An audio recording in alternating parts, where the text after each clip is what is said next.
اعوذ باللہ من الشیطان الرجیم بسم اللہ الرحمن الرحیم۔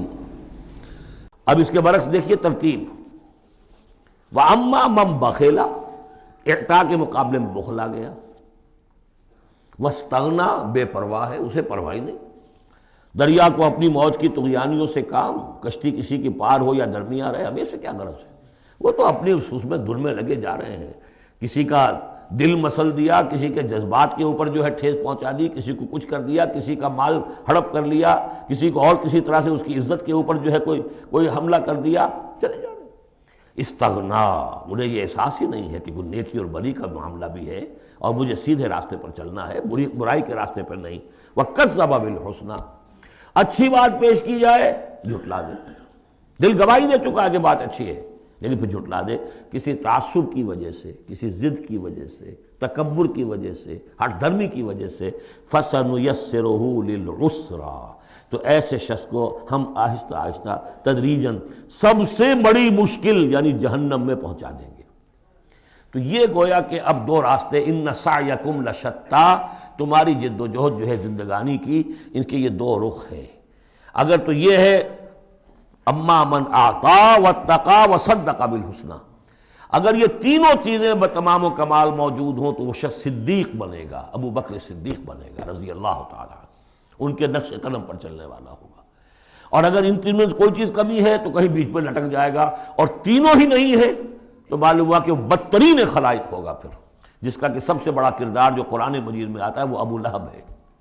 ابو جہل جو ہے وہ بدترین نہیں تھا، اچھی طرح سمجھ لیجئے، وہ تو جب آج ہم پڑھیں گے، جب سورہ علق آئے گی تب اس کے کردار کا نقشہ سامنے آئے گا۔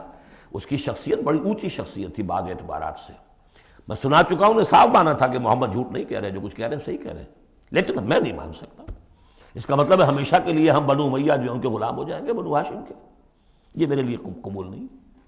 صاف تو کہا نا، کم سے کم give the devil his due۔ اسی طریقے سے جس باطل دین کا وہ علمبردار تھا اس کے لیے اس نے گردن کٹوائی ہے، قربانی دی ہے اس نے۔ ابو لہب نے 2 مرسنریز بھیج دیے، تم چلے جاؤ، میں تمہیں پیسے دے دوں گا، تم جاؤ، تم لڑاؤ میری جگہ پر، اس لیے کہ اس میں وہ بات نہیں تھی، اس میں مردانگی تھی۔ کوئی وجہ تھی کہ حضور نے 2 شخصوں کو برابر تولا ہے، عمر ابن الخطاب اور عمرو ابن ہشام میں سے اللہ کسی ایک کو میری جھولی میں ڈال دے، کوئی وجہ تھی نا، آخر دونوں کو کیسے کیا ہے؟ اگر کہیں وہ بھی ایمان لایا ہوتا تو عمر ابن الخطاب کی طرح کا مسلمان ہوتا، پھر وہ اس طرح کا ڈھیلا مسلمان نہ ہوتا، وہ عبداللہ ابن ابی والا مسلمان نہ ہوتا۔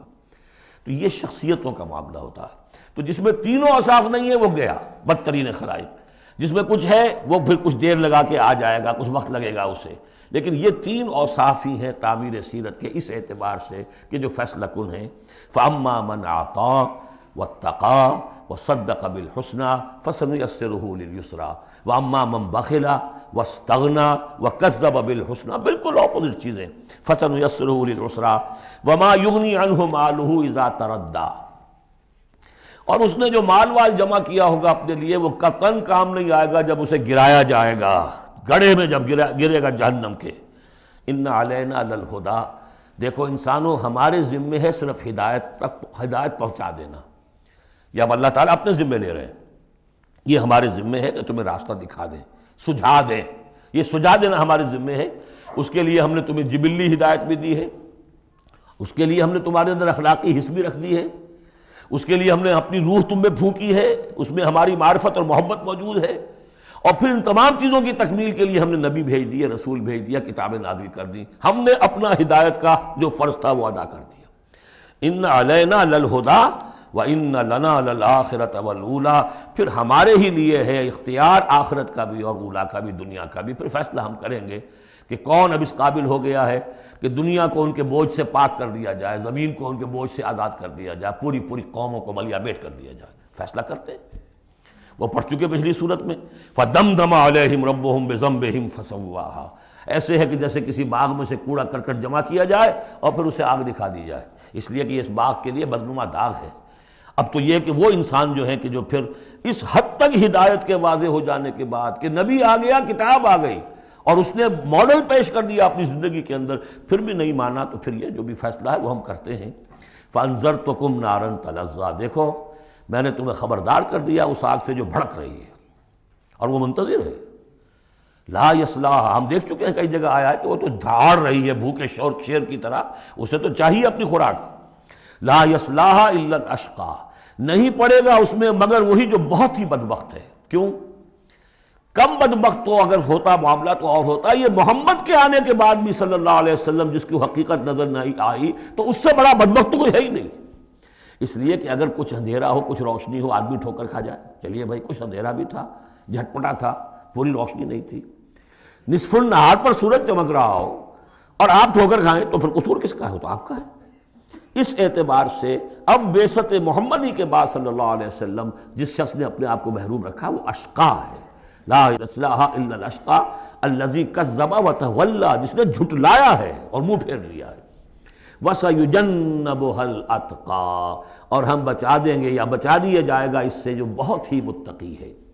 اس آیت کے بارے میں تقریباً کنسنسس ہے کہ یہاں مراد حضرت ابوبکر ہے رضی اللہ تعالیٰ عنہ. اتقا، وہ تینوں صفات بتمام و کمال جس میں تھے وہ ابوبکر تھے. یہی وجہ ہے کہ تصدیق بالحسنہ میں ایک لحظہ نہیں لگا.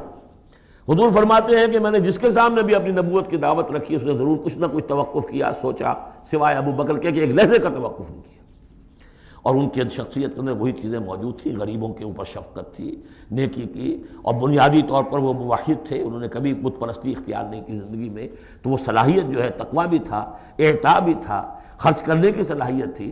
انہوں نے خرید کر جو ہے غلام جتنے تھے جو مسلمان ہو گئے تھے، غلام اور کنیزیں، اور جن کے اوپر سخت جو ہے پرسیکیوشن ہو رہی تھی، ٹارچر ہو رہا تھا ان کے آقاؤں کی طرف سے، منہ مانگے دام دے کر ان کے آقاؤں کو نے خریدا ہے اور آزاد کیا ہے.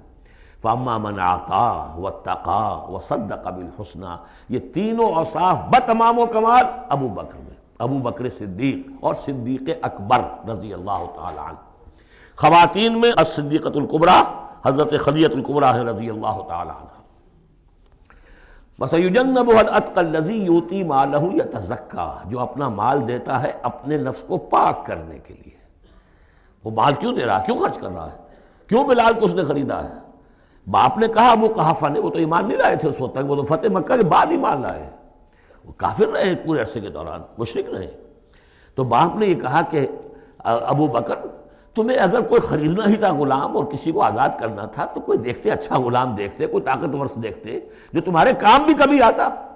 انہیں کیا پتہ تھا کہ ابو بکر تو کسی اور چیز کا طلبگار ہے، اسے کچھ اور چاہیے، اسے کوئی یعنی جو شخص کسی غلام کو آزاد کر دیتا تھا وہ اس کا مولا رہتا تھا، پھر بھی وہ ایک درجے میں اس کے تابع ہوتا تھا، اس کی بات سنتا تھا، اس کا حمایتی ہوتا تھا. اخلاقی طور پہ بھی سمجھ میں آ رہا ہے کہ ایک شخص نے اپنی رقم خرچ کی ہے اور آپ کو خرید کے آزاد کر دیا ہے تو اب آپ بے دام جو ہے غلام تو ہو گئے نا اس کے. اس لیے کہ یہ کہ وہ غلامی نہیں ہے، مولا کہلاتے تھے وہ. جیسے کہ حضرت زید ابن حارثہ بھی مولا تھے حضور کے، اور اسی طریقے سے اور بھی بہت سے ہیں جن کے بارے میں آتا ہے کہ انہوں نے جو حدیث روایت کی ہے، صوبان رضی اللہ تعالیٰ وہ بھی مولا تھے حضور کے، مولا اس معنی میں. تو فرمایا کہ تم نے یہ کیا کیا، کس کو تم نے خریدا اور اتنی بڑی رقم دے دی؟ جو مانگا امیہ ابن خلف نے وہ بھی حیران رہ گیا. ٹھیک ہے لو. الذی یؤتی مالہ یتزکیٰ وما لأحد عندہ من نعمۃ تجزیٰ، اور ایسا نہیں ہے کہ کسی اور کا اس پر کوئی احسان ہو جس کا وہ بدلہ چکا رہا ہو، نہیں. الا ابتغاء وجہ ربہ الاعلیٰ، صرف اپنے بلند و بالا پروردگار کی رضا جوئی کے لیے وہ خرچ کر رہا ہے. وَلَسَوْفَ يَرْضَىٰ، اور وہ ان قریب راضی ہو جائے گا. یہ ان قریب راضی ہو جائے گا کون؟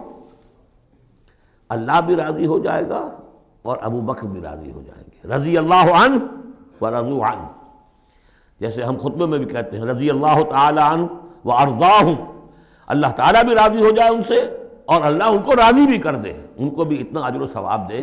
وَلَسَوْفَ يَرْضَىٰ، اور میرے نزدیک یہاں مراد حضرت ابو بکر ہے، اس کا میں ثبوت آپ کو اگلی صورت میں دوں گا. اب دیکھیے پہلی صورت میں آیا تھا قد افلح من زکاہا وقد خواب من دساہا. 8 آیتیں تھیں، وہ تھیں قسموں پر مشتمل، لیکن اصل مضمون کیا تھا؟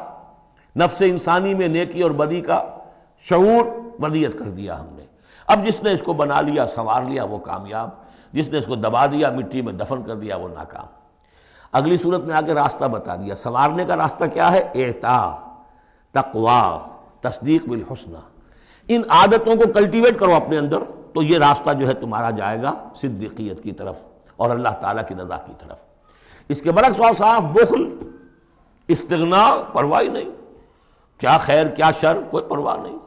اپنی خواہشات کو پورا کرنا ہے، اپنی اشتہا جو ہے اس کو شہوت کو پورا کرنا ہے، حرام سے حلال سے کوئی بحث نہیں۔